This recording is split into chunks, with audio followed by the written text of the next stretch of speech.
Orange, New Jersey, who died at the age of 63. My brother was one of the working poor. He could not afford health insurance. He had several chronic illnesses. He could not afford his medication or the necessary doctor's visit.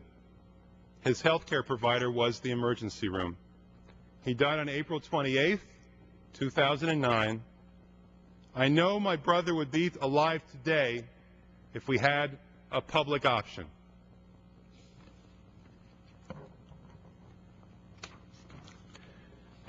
And now let's hear from Lenny Fairchild, who wrote to us at namesofthedead.com concerning Judy Martin of Booth Bay Harbor in Maine. My sister's husband died of a staph infection 2 years prior to her death. In her grief, she sold her home and moved to Maine to be near us. She lost her health insurance and could not afford to purchase any. She lived on her widow's Social Security benefit. She was not old enough for Medicare. Progressive pain finally took hold, and she went to the emergency room in September of 2005. A CAT scan revealed that she had pancreatic cancer, massive pancreatic cancer. In less than 2 weeks, she was dead. I don't know how she withstood the pain.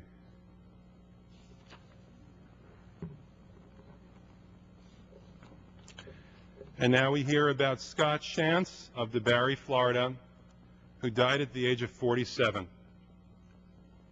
Scott was feeling terrible, but he wouldn't go to the hospital because he didn't have insurance. His wife even drove him to the emergency room, but he wouldn't go in because he couldn't afford it. And a week later, he was dead. It turned out that he had a lung clot, something which is treatable if he'd only had insurance. Let's hear now from Randy Krasinski concerning Mary Hill of Tarboro, North Carolina. Randy wrote to us at the website namesofthedead.com, this website here. Mary Hill was my beloved sister. At age 56, she died of a sudden cardiac arrest on October 1st, 2009. Because Mary worked part-time, she couldn't find full-time work. She did not receive health care benefits. Mary had previously been diagnosed with high blood pressure. When she died, her doctor called me to inform me that Mary didn't always take her blood pressure medication because she couldn't afford it. And Mary was too proud to tell any of us in her family about this sad secret, that she couldn't afford her medication, and it cost her her life. I shall grieve for her, and I shall grieve about this for a long time. Thank you for letting me tell Mary's story. Now let's hear from Donna Starts concerning E.Z. Govella of Corpus Christi, Texas, who died at the age of 40. 40! E.Z. knew there was a problem, but his new insurance wouldn't kick in for a couple of months, so he waited to go to the doctor. When he finally went, it was discovered that he had a virulent form of testicular cancer, one where days make a difference between life and death. He fought the cancer for 2 years, but he lost his battle just days after his 40th birthday, leaving behind a wife, a 7-year-old daughter, and a mountain of debt. A mountain of debt. Let's hear now from Stephen Marban concerning Tom Bimmerly of New Orleans, Louisiana, who passed away at the age of 58. My brother-in-law, Tom, died over Christmas of 2008 of lung cysts because he did not have health insurance. He survived as long as he did because of the heroic efforts of Charity Hospital in New Orleans, where he lived. Tom was a very talented carpenter who worked tirelessly for Habitat for Humanity in New Orleans for years, building many houses at times single-handedly.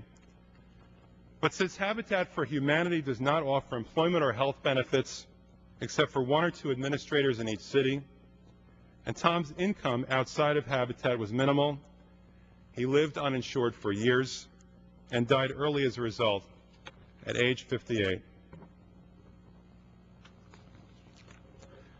Steve Ekholm wrote to us concerning Jib Martin of Iowa City, Iowa, who passed away at the age of 37. He wrote to us at the website namesofthedead.com. Jib was a healthy 37-year-old who was 3 months into a new job. But unfortunately, his health insurance didn't kick in until he'd been employed there for 6 months. He never made it. He came down with a cold and then flu, and then he seemed very sick. His mother called us to plead with him to go to the emergency room.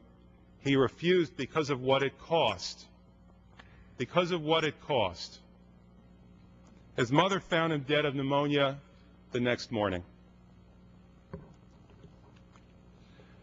Let's hear from Caitlin Howarth regarding Bob Stimson of Providence, Rhode Island, who died at the age of 56. Caitlin writes, Bob Stimson was my uncle. Just over a month ago, he died of cancer. He'd been getting sicker, but he never went to a doctor because he didn't have health insurance. He was a small business owner. He ran his own restaurant in Providence. He had a teenage son and a wife. He did the best to take care of them and to take care of his own employees, but it wasn't enough to keep himself alive. And now let's hear from Rebecca Norse concerning Buzz Norse of Stuart, Florida, who died at the age of 48. My father was on expensive medications for high blood pressure and high cholesterol. He had no insurance, and he's not eligible for any programs that would have paid for his medication or reduced their cost. For a time, he borrowed money from relatives to buy his medicine that he needed to keep himself alive. But eventually he decided that if he could not afford the medications on his own, he would do without them. He died of his first heart attack at the age of 48. Cynthia Lovell wrote to us to tell us about her Uncle Abe of Altoona, Pennsylvania, who died at the age of 64. She wrote, my Uncle Abe worked as a self-employed plumber. Some years he could afford insurance, some years he couldn't. He came down with congestive heart failure, and he couldn't afford the insurance. He kept waiting to see a doctor until he turned 65 so that he would have Medicare. He waited, and he hoped. Finally, he got so sick that my other two uncles went and got him. They intended to take him to the emergency room and to pay his bill for him. Both are retired and they're on fixed incomes, but their baby brother was so sick and they were so scared that they figured they would come up with some way to pay his hospital bills.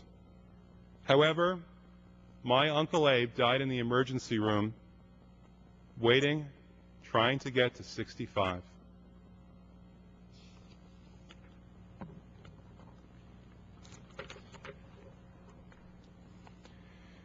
Yvonne Hebert wrote to us about Frances Dawson of Long Beach, California. This is what she wrote. Fran was an RN. She was overweight. She was unable to get health insurance. She was well aware of the need for insurance and had been insured until she and her husband were divorced. She had 2 teenage children she was trying to raise. Fran became short of breath and went to the emergency room in Long Beach. They explained they couldn't care for her without insurance there, and she went to the Martin Luther King Hospital, where people without insurance were being sent for care. Martin Luther King was, and always is, overwhelmed with uninsured people. Fran died there in the emergency room after many hours waiting for care. I could go on and on and on.